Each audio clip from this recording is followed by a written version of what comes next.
If you're ever trying to check the realism or plausibility of a fantasy map, the first port of call is often to look to the water. Received wisdom among world-building pedants is that if you ever see a river splitting on its way to the sea, heading to two separate distinct mouths, or a river slicing a continental mass in two, you're dealing with an amateur world builder who has no idea what they're doing. It's often regarded as a simple litmus test for world building competence, an opportunity to catch a lack of research from the off. Not only is this quite an oppositional and rigid way of engaging with fantasy, it's also, well, wrong. Today I want to try and convince you that rivers on a map can go basically wherever you'd like, touching a little on the histories of science and of map making along the way. The first common complaint I'd like to debunk about rivers is arguably my weakest point, which is to suggest that actually, in some rare cases, rivers can exhibit some very strange behaviour indeed, even in our real world. On a very basic level, some, even many, rivers split just before they hit the sea as they form deltas, for example. Huge build-ups of sediment cause rivers to take winding and myriad paths across a landscape variable by erosion, as they reach their later and slower stages just before they reach the sea. Similar splits of waterways happen in swamp or marshland as well. These water features can be massive and they generally require very flat land and quite slow water. But these are all completely normal exceptions that are generally built into the rivers don't split mantra. It is also true, though, that in rare cases rivers can indeed split and head to two completely different mouths, sometimes even different seas. I want to highlight two examples of this, both found in the Americas. First, the largest and probably most significant bifurcation of a river is found in the Casicare Canal. It's an entirely natural channel of water that occupies the drainage basins of two different major rivers, the Orinoco and the Rio Negro.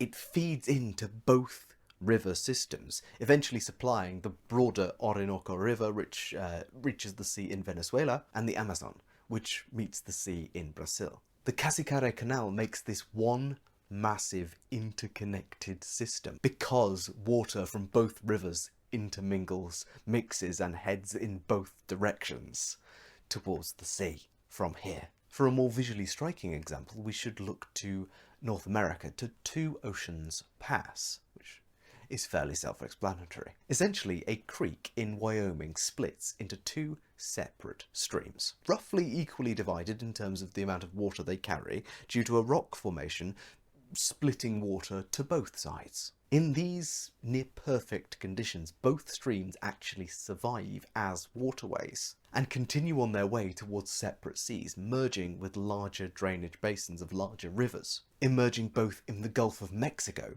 as the Mississippi, and the other side heading west to the Columbia River and eventually the Pacific Ocean. Due to this one specific quirk of nature, you could very easily, legitimately argue that the United States of America is entirely split in two by a single, continuous, natural waterway, which might show up on a map like this. Now, I will admit that such instances are exceedingly rare in our world, and that these examples may even be considered to be the exceptions that prove the general rule to be true. But hold on.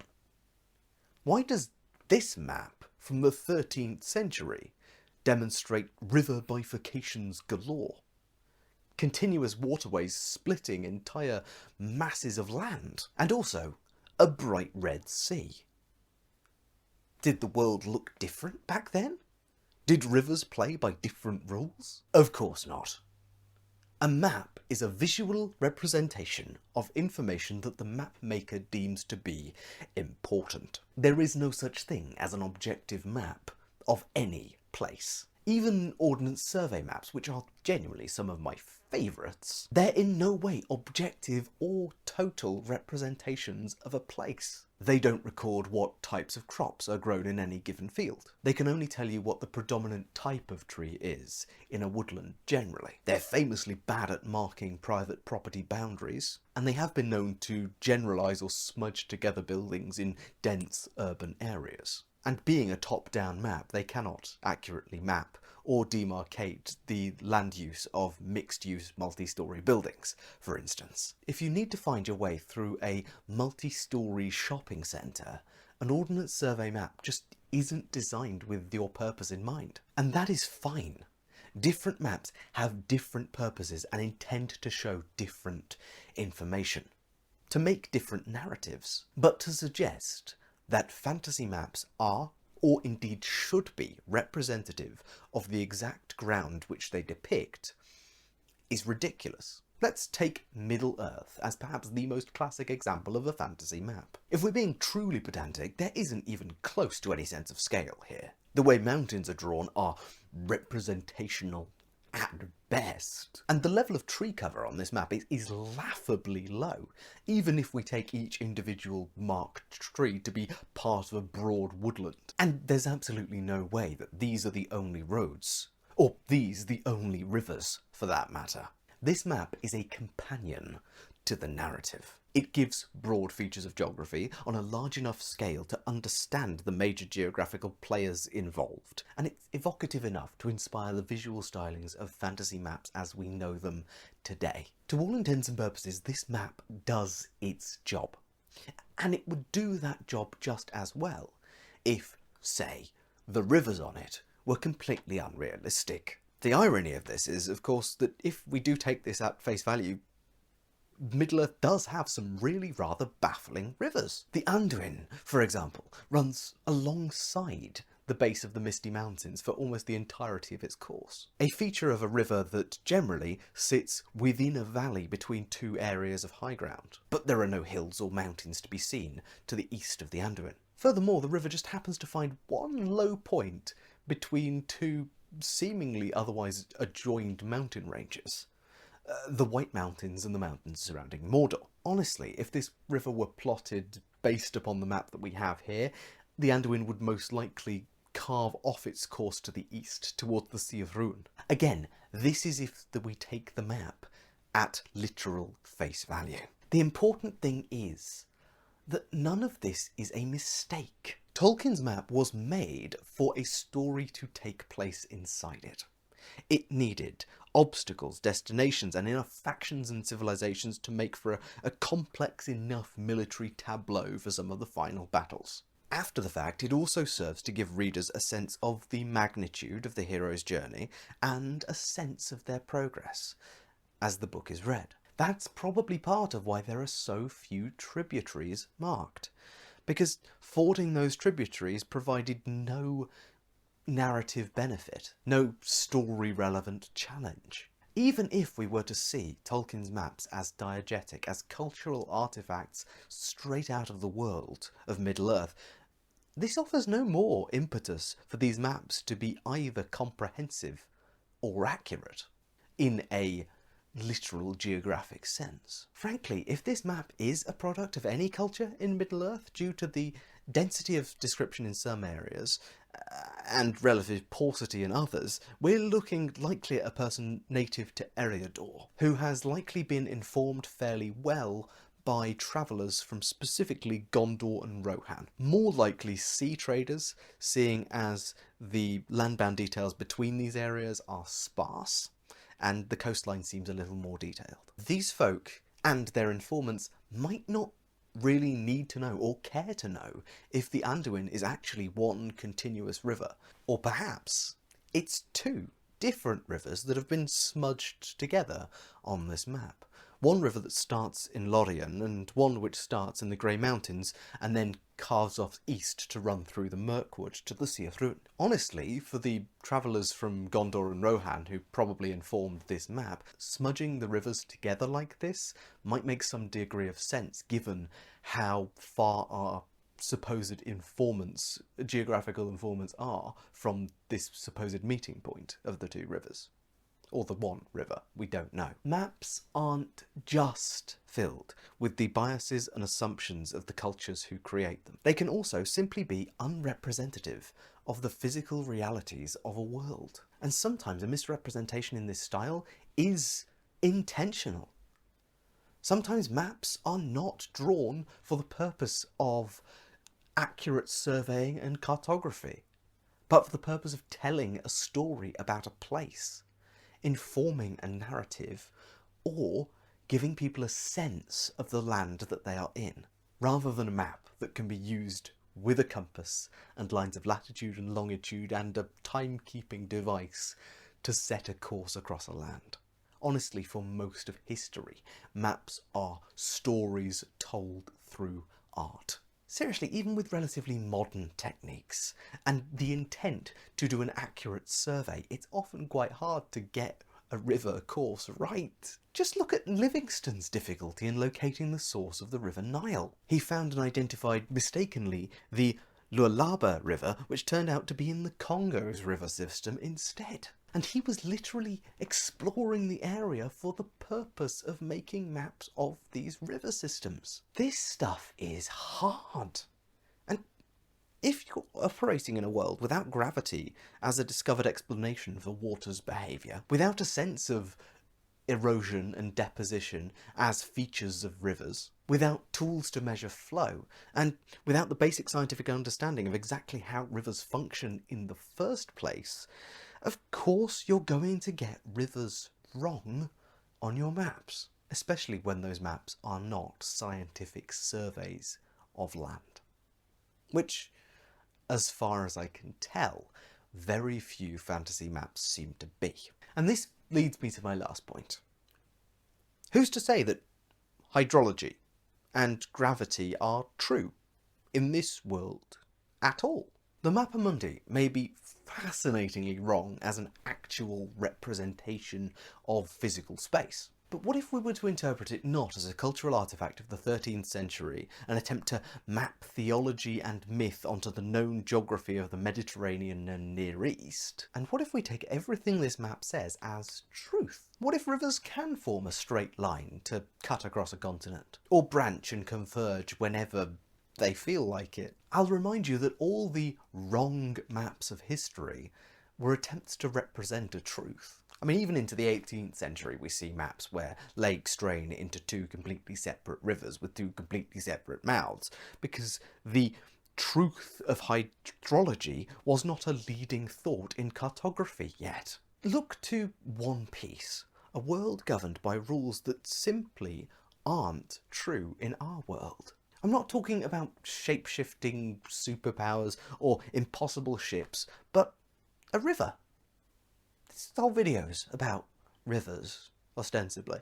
One of two entrances to the most dangerous of seas in this fantasy series involves climbing a mountain by sailing up one of 4 uphill rivers and then heading down yet another river from the top of the mountain.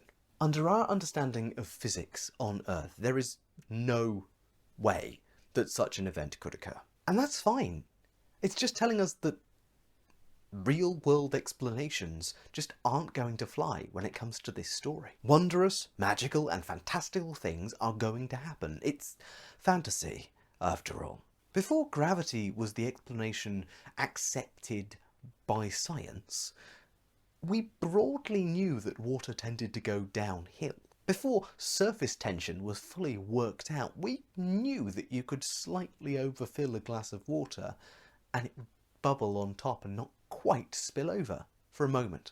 If these facts of life had in some way been reversed or never worked again, that would have been surprising to our ancestors. But it might not have been deemed impossible from the start. After all, magic, miracles, and the divine have served to explain surprising phenomena as long as humans have been theorizing. I fear that as world building becomes a more tutorialized, documented, and formalized discipline, we're going to lose focus on the possibility of accepting the pre-modern mindset, or even just mindsets completely alien to our own, especially as world building is a shared discipline across speculative fiction. The influence of science fiction is stronger and stronger felt, especially in an age where rationality is often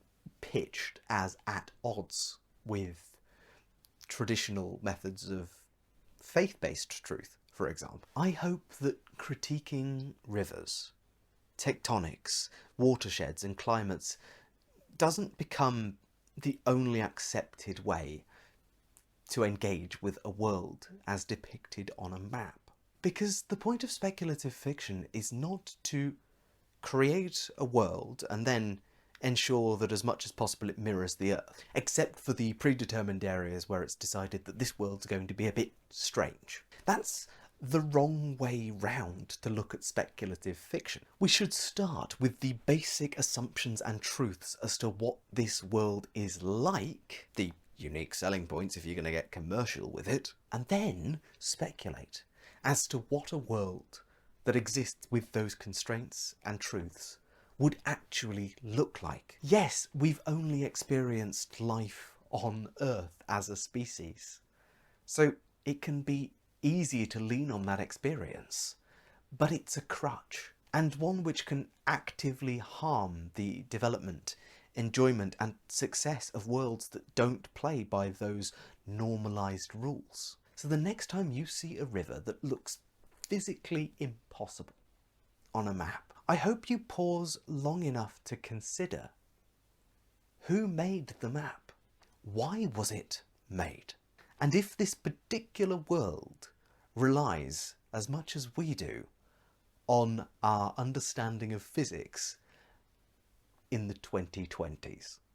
I hope I've given you some food for thought in the ways that we can engage with fantasy as rational beings, because frankly, I think it's a bit of a shame that so many of us are locked into these mindsets, these knee-jerk reactions of something being wrong because it doesn't fit the mould of how we understand the world or physics. Something being ill-informed for that same reason. It's hard to, say, expect a reader to buy into a world that operates by purely Aristotelian physics. But the more we do it, the more people might start to be okay with it. Might stop with the CinemaSins style nitpicking as to realism or practicality in worlds that clearly aren't singing by that hymn sheet. That's a hope of mine, at least, and it's a broad one, and it's perhaps unrealistic. But in any case, I'm glad you stuck out and listened to what I had to say. All that remains, really, is for me to say, I've been Tom, otherwise known as the thegrungeonmaster. Thank you so much for watching, and I will see you in the next video.